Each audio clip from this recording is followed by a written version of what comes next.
এই এসআইআর এর জন্য সবচাইতে বড় দায়ী হচ্ছে বিজেপি। আজকের বাংলার কোটি কোটি মানুষকে যদি রাস্তায় দাঁড় করিয়ে দিয়ে থাকে, বাংলার মানুষের যদি রাতের ঘুম কেড়ে নিয়ে থাকে, বাংলার মানুষের যদি মৃত্যুর মুখে যদি ঠেলে দিয়ে থাকে, এই যে গণেশ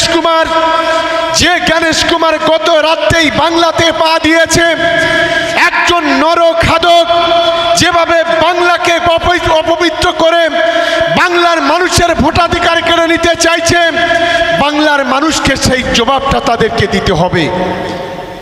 আমি প্রশ্ন করতে চাই গণেশ কুমারকে, আজকের এই ভাঙড়ের মাটিতে আমরা দাঁড়িয়ে মিটিং করছি, 1 লক্ষ মানুষের বাড়িতে নোটিশ পাঠানো হয়েছিল, কি হিন্দু কি মুসলমান কি খ্রিস্টান কি আদিবাসী।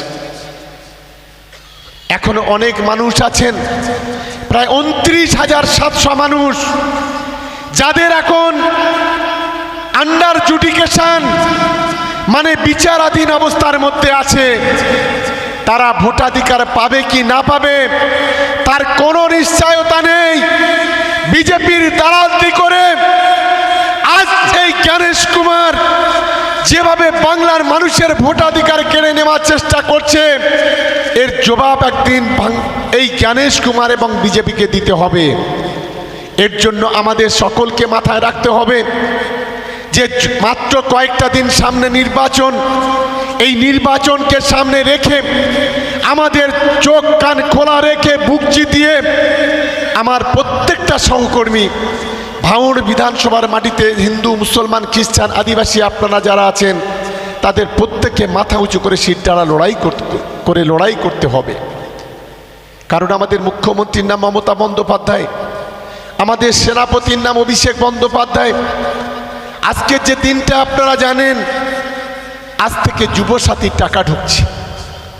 স্বাধীনতার পরে সর্বপ্রথম বাংলায় 1 কোটি যুবক যুবতী যারা আজকের বাংলার যুবসাথীতে নাম লিখিয়েছে এবং প্রত্যেকের ব্যাংকে 1,500 করে টাকা আজ থেকে ঢোকা শুরু হবে। স্বাধীন ভারতের ইতিহাসে এত বড় উজ্জ্বল দৃষ্টান্ত এর আগে কখনো কোনো সরকার কখনো করেনি। এই বাংলায় স্বাধীনতার পরে কখনো কংগ্রেসের সরকার, কখনো যুক্তফ্রন্টের সরকার, কখনো বামফ্রন্টের সরকার হয়েছে।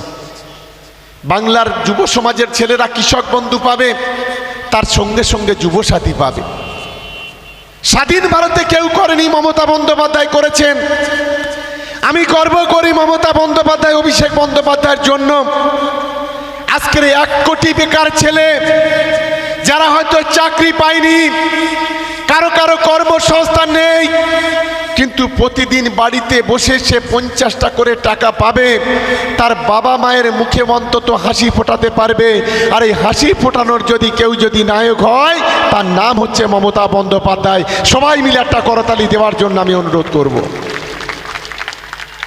ইতিমধ্যে আপনারা শুনেছেন, আজ থেকে সরাসরি মুখ্যমন্ত্রীতে যারা ফোন করেছিলেন সিএমআরওতে, এই ভাঙড় বিধানসভাতে এর আগে আমরা 20,000 ঘর দিয়েছি। কেউ 1,20,000 টাকা পেয়েছেন, কেউ 60,000 টাকা পেয়েছেন। আবার 22,700 ঘর সরাসরি মুখ্যমন্ত্রী থেকে এসেছে। যারা ফোন করেছিলেন 91,370, 91,370, আজকে দিনে যে দিনে দাঁড়িয়ে আজকের কথা বলছি, এই দিনে 6,000 ঘর, 6,000 পরিবারের হাতে আমার মুখ্যমন্ত্রী সরাসরি তাদের ব্যাংকে টাকা ট্রান্সফার করে দেবেন। এই ভাঙড় বিধানসভায় আরও একটা করতালি দেওয়ার জন্য আমি সকলকে অনুরোধ করব। আমরা গর্বিত দিদির জন্য, আমরা গর্বিত অভিষেক বন্দ্যোপাধ্যায়ের জন্য। আজ আমরা এখানে যারা বসে আছি, আমার প্রত্যেকের ঘরে মা বোনেরা আছে। আপনারা জানেন 1,000 টাকা লক্ষ্মীর ভাণ্ডার ছিল, সেটা মমতা বন্দ্যোপাধ্যায় 1500 টাকা করেছে। 1200 টাকা যেটা SC STদের জন্য ছিল, সেটা 1700 টাকা করেছে। একজন 17 SC ST তপশিলি জাতির মহিলা বছরে 20,400 টাকা পাবেন।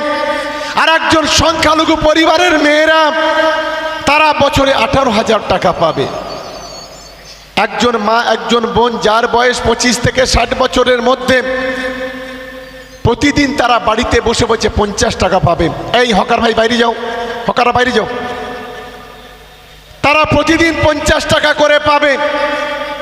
আমি অভিভূত, একটা বাড়িতে যদি 4 জন থাকে, বৃদ্ধ বাবা মা আর তার ছেলে আর তার বৌমা, প্রতিদিন তারা 200 করে টাকা আমার সরকার এই পরিবারের হাতে পৌঁছে দেবে। এর বাইরে আছে মিড ডে মিল, এর বাইরে আছে আপনার জামা কিনে দেওয়া, জুতো কিনে দেওয়া, বই কিনে দেওয়া, ছেলে মেয়েদের লেখাপড়া শেখানো, সবুজ সাথী সাইকেল, 10,000 টাকার মোবাইল ফোন কেনা, উচ্চ শিক্ষায় শিক্ষিত হলে গেলে স্টাইপেন্ড, স্কলারশিপ আজ আমাদের মুখ্যমন্ত্রী মমতা বন্দ্যোপাধ্যায় দিচ্ছেন। আপনারা জানেন বিনা পয়সায় রেশন, বিনা পয়সায় চাল। আজ আমরা গর্ববোধ করি 5 লক্ষ টাকার স্বাস্থ্য সাথী আজ আমাদের পরিবারদের ট্রিটমেন্টের জন্য। আজ ন্যায্য মূল্যে ওষুধের দোকান, আজকের হসপিটালের বেড ফ্রি, আজকের আইসিইউ সিসিইউ থেকে শুরু করে এসএনসিইউ, আজ আমাদের সরকার বিভিন্নভাবে মানুষের পরিষেবা দিচ্ছে।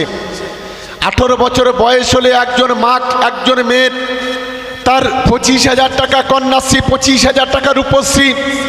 স্বাধীন ভারতে কোনো সরকার এই কাজটা করেনি। আমি গর্ববোধ করি আমার সমস্ত তপশিলি ভাই বোনেরা আছেন। আজ নওশাদের মতো লোকেরা, AISF এর লোকেরা যখন তারা হিন্দু গ্রামগুলোতে যায়, তখন বলে এই মমতা বন্দ্যোপাধ্যায় মুসলমানদের তোষণ করছে। আর যখন তারা মুসলমান গ্রামগুলোতে যায়, তখন তারা বলে ওরা মমতা বন্দ্যোপাধ্যায় হিন্দুদের তোষণ করছে। আমি দুটো সম্প্রদায়ের আজ মমতা বন্দ্যোপাধ্যায় যে উন্নয়ন করছে এই কথা বলে আমার বক্তব্য আমি শেষ করব। আমি গর্ববোধ করি মমতা বন্দ্যোপাধ্যায়ের জন্য, অভিষেক বন্দ্যোপাধ্যায়ের জন্য। স্বাধীনতার পরে আপনারা কেউ কখনো শোনেনি যে গ্রামের একটা কমিটি দুর্গাপূজা করবে, আর সেই দুর্গাপূজা কমিটিকে 1,10,000 টাকা দেবে। সেই দুর্গাপূজা কমিটিকে বিদ্যুতের চার্জটাকে ফ্রি করে দেবে। সেই দুর্গাপূজা কমিটি রক্ষণাবেক্ষণের জন্য CCTV লাগাবে। সেই দুর্গাপূজা কমিটিকে তারা যাতে ভালোভাবে করতে পারে তার জন্য পুলিশ প্রশাসন, অ্যাডমিনিস্ট্রেশন সেদিকে নজর রাখবে। স্বাধীনতার পরে কোনো সরকার করেনি। যদি কেউ করে থাকে তার নাম হচ্ছে মমতা বন্দ্যোপাধ্যায়, মমতা বন্দ্যোপাধ্যায়, মমতা বন্দ্যোপাধ্যায়। এটা মাথায় রাখবেন। আমরা গর্ববোধ করি একজন বাঙালি হিসেবে। ওই ভণ্ডর দলেরা হিন্দু মুসলমানের কথা বলে, ওই দালাল খুনিরা হিন্দু মুসলমানের কথা বলে, জাতপাতের কথা বলে, ধর্ম বর্ণের কথা বলে। আমরা এটাকে বিশ্বাস করি না। বাংলার দুর্গাপূজা আজ হেরিটেজ হয়েছে, বিশ্ববিখ্যাত হয়েছে। আজকে শুধু বাংলার, ভারতবর্ষের সীমাবদ্ধ নেই, পৃথিবীর সবচাইতে একটা বড় সংস্থা ইউনেস্কো, সেই ইউনেস্কোর দ্বারা আজকে স্বীকৃতি লাভ করেছে। আমরা যখন দেখি দুর্গাপূজা হয়, ভারতবর্ষে যখন এখানে যখন ক্যান্ডিমাল হয়, তখন আমরা দেখি সারা পৃথিবীর বিভিন্ন রাজ্য থেকে, সে ফ্রান্স হতে পারে, জার্মান হতে পারে, আমেরিকা হতে পারে, বিভিন্ন জায়গা থেকে প্রতিনিধিরা আসে। তারা কলকাতার রেড রোডে তারা বসে থাকে আমাদের দিদির পাশে মঞ্চে। তারা দেখে কলকাতার সেরা সেরা প্রতিমা। শুধু তারা নয়, আমরা যারা সারা ভারতবর্ষে আমরা যারা বসবাস করি, সারা বাংলাতে বসবাস করি, আমরা সেদিন টিভির পর্যায়ে নজর রাখি। একদিকে আমাদের সেরা সেরা দুর্গা প্রতিমা, আর একদিকে সেই পূজা কমিটির বিভিন্ন কলা কুশলীরা যেভাবে আজকের কলকাতার রাস্তায় রেড রোডে যেভাবে তারা নৃত্য প্রদর্শন করেন, যেভাবে তারা উৎসব আনন্দ করেন, এটাই হচ্ছে বাংলার সবচাইতে বড় আনন্দ। তাই মমতা বন্দ্যোপাধ্যায়ের জন্য, অভিষেক বন্দ্যোপাধ্যায়ের জন্য আরো একবার করতালি দেওয়ার জন্য আমি সকলকে অনুরোধ করব। আমরা গর্ববোধ করি এই বাংলার ইতিহাসে স্বর্ণাক্ষরে লেখা থাকবে মমতা বন্দ্যোপাধ্যায়ের নাম। আজকে দীঘায় 250 কোটি টাকা খরচ করে জগন্নাথ দেবের মন্দির হয়েছে। কই CPM এর লোকেরা তো একবার করেনি, কংগ্রেসের লোকেরা তো করেনি। কংগ্রেসের মুখ্যমন্ত্রী ছিল বিধান রায়, তিনি তো করেনি। CPM এর মুখ্যমন্ত্রী ছিল জ্যোতি বসু, বুদ্ধদেব ভট্টাচার্য, তারা তো একবার করেনি। মমতা বন্দ্যোপাধ্যায়ের নামটা স্বর্ণাক্ষরে ইতিহাসে লেখা থাকবে। শুধু আজকে জগন্নাথ দেবের মন্দির নয়, আজকের এই দক্ষিণ 24 পরগনার কপিল মুনির আশ্রম, আজকের বিষ্ণুপুরে দক্ষিণ 24 পরগনা বড় কাছারির মন্দির, এই দক্ষিণ 24 পরগনা জয়রামপুর মন্দির, কালীঘাটের মন্দির, দক্ষিণেশ্বর কালীবাড়ির মন্দির, তারকেশ্বরের মন্দির, দার্জিলিংয়ে জলপেশ মন্দির থেকে শুরু করে শিলিগুড়িতে মহাকাল মন্দির থেকে শুরু করে বাঁকুড়া পুরুলিয়া থেকে শুরু করে বিভিন্ন জায়গায় যে সমস্ত বড় বড় মন্দির আছে, সেই মন্দিরগুলো যদি কোটি কোটি টাকা ব্যয় করে উন্নয়ন করে থাকে, তার নাম হচ্ছে মমতা বন্দ্যোপাধ্যায়, তার নাম হচ্ছে অভিষেক বন্দ্যোপাধ্যায়। এটা অন্য কেউ কিন্তু করেনি, এটা আমাদের মাথায় রাখতে হবে। আজকে তপশিলি সংলাপ আপনারা দেখছেন, আজকের আমাদের বৃদ্ধ বয়স যাদের 60 বছর বয়স, কোথাও জয় জহর, কোথায় জয় বাংলা, 1,500 টাকা করে আমাদের পরিবারের লোকেরা সেখানে 60 বছর উপরে যারা তারা ভাতা পায়। আমরা গর্ববোধ করি মমতা বন্দ্যোপাধ্যায়ের জন্য, বাংলার মানুষের মুখে হাসি ফোটানোর জন্য তিনি চেষ্টা করছেন।